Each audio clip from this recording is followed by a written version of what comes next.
Hello and welcome to Brighton South London Fan TV. Ali here, bringing you my match preview of the big one. It's Brighton at Selhurst Park tomorrow. Always a massive game, but it feels particularly big for me tomorrow as I feel this is a watershed moment in Roy's tenure as Palace manager. I feel that if he sets us up negatively tomorrow and we lose, it could be one straw too many for a large amount of our fan base. On the other hand, if we win, that is 9 points out of 15 and a springboard. Who knows for what for this season, particularly with Fulham coming up next. So the swing barometer on this game is absolutely massive. And I'm going to be looking at my prediction of what I think will happen in terms of the score and the results. And also I'm going to be looking at the team that I would put out if I was Roy, which I'm not. Anyway, let's get into it then. What team would I put out for the game tomorrow? I'm going to start with Vincente Guaita in goal. Pretty obvious. Great news about Butland joining a fantastic backup. Right back, I'm going to go for Joel Ward. I know Nathaniel Klein's just signed, but he himself has said in an interview this week that he still needs a couple of games with the under-23s before he can be fully match fit. But fantastic that he's back at the club. And then centre-back, I'm going to go for Kiyate, one of the first names on the team sheet at centre-back. And I hope Roy continues to use him in that role. One of the most difficult decisions I had with this team was his partner. So it was between Cahill and Dan for me. I'm going for Dan based on his height and physicality because Brighton have some real giants at the back. I remember watching the game at the IMAX last season and thinking, wow, these guys are tall. But, you know, they're friendly giants, as we saw, because they were very friendly in the way they parted for Jordan Ayew at the IMAX. But I do think Scott Dan's height and presence at set plays will be important. So I'm going to go for him, although it is fantastic that Cahill is back. So Kiyate and Dan at centre-back. Coming in at left-back, I think Patrick Van Aanholt for me. If he's back and he's fit, he's got to come in for what he gives us attacking. Tyrick Mitchell has done well in these games and is a more than capable backup. But for me, PVA comes straight back in. Central midfield, I'm going to go, obviously, again, one of the first names on the team sheet is James McArthur. Who to partner him? James McCarthy getting an injury on the international break. I would go for Jairo Riddlewald. I think his passing will be extremely important. As I said at the start of this video, I think Roy can't afford to go negative. And if we go with Luca, the passing is going to be stagnant, let's be honest. We've got to try and start some attacks and not just wait for the counter. And I think with Gyro's passing ability, we're more likely to get some creativity going. We're more likely to keep possession to make things happen for ourselves. So Jairo Riddlewald for me alongside James McArthur. On the left-hand side, I would bring Jeffrey Schlupp back in. I think we've missed Schlupp since his injury, and the word is he is back available for this game.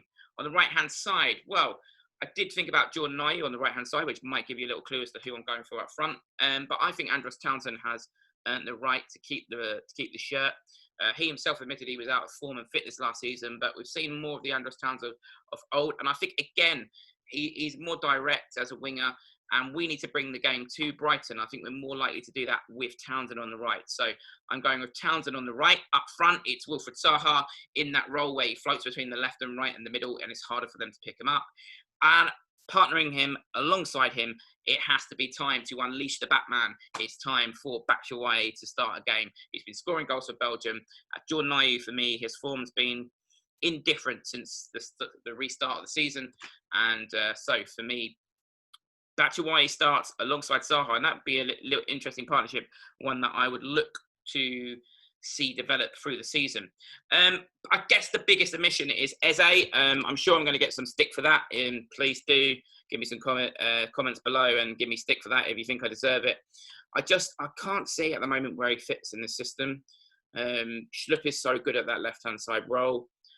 I don't think he can play as one of the two. I think the biggest issue we have is Wilfred Zaha through the middle would occupy a lot of the space where Eze would play traditionally when he plays through the middle in a more advanced role. And at the moment, I don't want Wilf to go back to being out wide because I think teams are able to get free on him and shunt him out the game more. So that's the dilemma. Having said that, now this is the big if.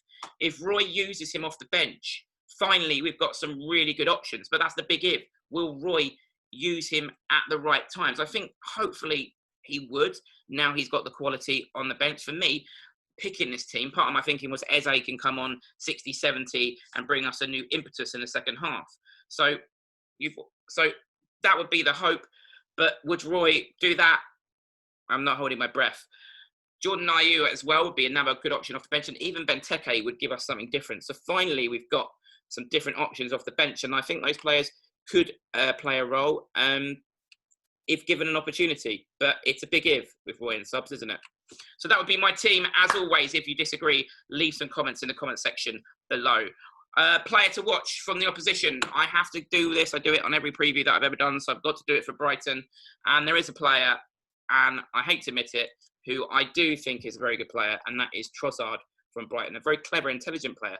I think someone who goes under the radar in the Premier League, actually. And I'm ashamed to admit I did actually once choose him for my fantasy team, and he got me points. But coming back to what I said at the start, if we set ourselves up negatively, Trossard is the kind of player, we sit back, we'll find a way through eventually.